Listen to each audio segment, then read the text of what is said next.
ಇನ್ನೂ ಹೆಚ್ಚು ಗೊಂದಲ ಮಾಡೋದಕ್ಕೆ ತಯಾರಿಲ್ಲ. ಅನೇಕರು ನನ್ನನ್ನು ಪ್ರಶ್ನೆ ಕೇಳ್ತಾರೆ, ತಾವು ಕೇಳಿದಾಗ ಕೇಳ್ತಾರೆ. ಅಭಿಮಾನಿಗಳು ಅಲ್ಲಲ್ಲೇ ಅವ್ರು ಆಗಬೇಕು ಅಂಥೇಳಿ ಅವರ ಎಕ್ಸ್ಪ್ರೆಷನ್ಸು, ಅವರು ಈಗ ನಾವು ಯಾವುದೋ ಕಾರ್ಯಕ್ರಮಕ್ಕೆ ಹೋದರೆ ಹಿಂದಿನಿಂದ ಎಲ್ಲ ಕೂಗ್ತಾರೆ.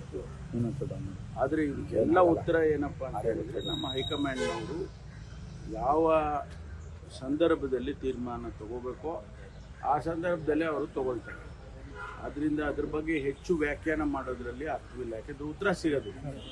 ಉತ್ತರ ಸಿಗಬೇಕಾಗಿರೋದು ಹೈಕಮಾಂಡ್ನವ್ರು ಏನು ತೀರ್ಮಾನ ಮಾಡ್ತಾರೆ ಅದನ್ನ ಮಾಡ್ತಾರೆ. ಆದ್ರೆ ಸರ್, ಶಾಸಕರುಗಳು ಕೆಲವರಿಗೆ ಅವರವರ ನಾಯಕರುಗಳಿಗೆಲ್ಲ ಲಾಬಿ ಮಾಡ್ತಿದ್ದಾರೆ, ನಿಮಗೆ ಕಾರ್ಯಕರ್ತರು ಲಾಬಿ ಮಾಡ್ತಿದ್ದಾರೆ, ನಿಮ್ಮ ಫ್ಯಾನ್ ಫಾಲೋವರ್ಸ್ ಲಾಬಿ ಮಾಡ್ತಿದ್ದಾರೆ. ಲಾಬಿ ಅನ್ನೋದಕ್ಕಿಂತ ಅವ್ರ ಅಭಿಪ್ರಾಯ ತಿಳಿಸ್ತಿಲ್ಲ. ನಾನು ಯಾವ ಲಾಬಿನೂ ಮಾಡಕ್ಕೆ ಹೋಗಿಲ್ಲ. ನೀವು ಹೇಳೋದು ನೆನ್ನೆ ಕೇಳಿಲ್ವ? ನನಗೊಂದು ಪ್ರಶ್ನೆ ಕೇಳಿದ್ರೆ, ನೀವು ಡೆಲ್ಲಿಗೆ ಹೋಗ್ತಾ ಇಲ್ಲ ನೀವು? ನಾನು ಡೆಲ್ಲಿಗೆ ಹೋಗಿಲ್ಲ, ಆಯಿತಾ. ನಾನು ಯಾವ ಲಾಬಿನೂ ಮಾಡ್ತಾ ಇಲ್ಲ.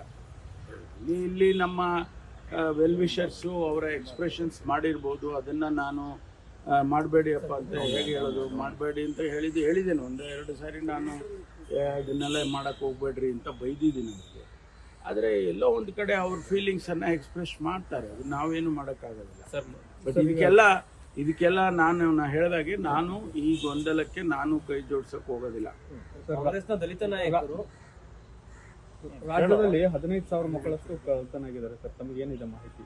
ಅಲ್ಲ, ಮಕ್ಕಳು ಮಿಸ್ಸಿಂಗ್ ಅಂತ ಹೇಳಿ ನಮಗೆ ಮಾಹಿತಿಗಳನ್ನ ಕೊಡ್ತಾರೆ. ಅದನ್ನೆಲ್ಲ ನಾವು ಪ್ರತಿಯೊಂದು ಸಂದರ್ಭದಲ್ಲಿ ರಿವ್ಯೂ ಮಾಡುವಾಗ, ಜಿಲ್ಲೆನಲ್ಲಿ ಹೋದಾಗ ರಿವ್ಯೂ ಮಾಡುವಾಗಲೂ ಅದನ್ನು ನಾನು ಭಾಳ ಗಂಭೀರವಾಗಿ ತಗೊಳ್ತೀನಿ. ಮತ್ತು ರಾಜ್ಯದಲ್ಲೂ ಕೂಡ ನಾವು ಮಿಸ್ಸಿಂಗ್ ಅಂತ ಏನು ಬರುತ್ತೆ, ಅದು ಮಕ್ಕಳು ಮಿಸ್ಸಿಂಗ್ ಆದ ಸಂದರ್ಭದಲ್ಲಿ ಅದನ್ನು ಭಾಳ ಗಂಭೀರವಾಗಿ ನಾವು ಪರಿಗಣಿಸ್ತೇವೆ.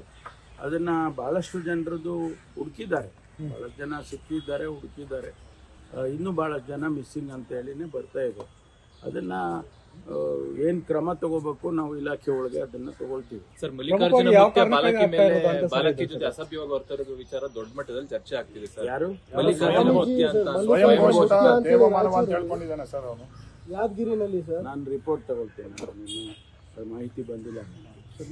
ಅಕ್ರಮ ಮಕ್ಕಳ ವಲಸಿಗರ ಮೇಲೆ ದಾಳಿ ಆಗಿದೆ ಸರ್, ಪೊಲೀಸರು ಕಾರ್ಯಾಚರಣೆ ಮಾಡ್ತಾ ಇದ್ದಾರೆ, 31 ಜನ ಅರೆಸ್ಟ್ ಮಾಡಿದ್ದಾರೆ.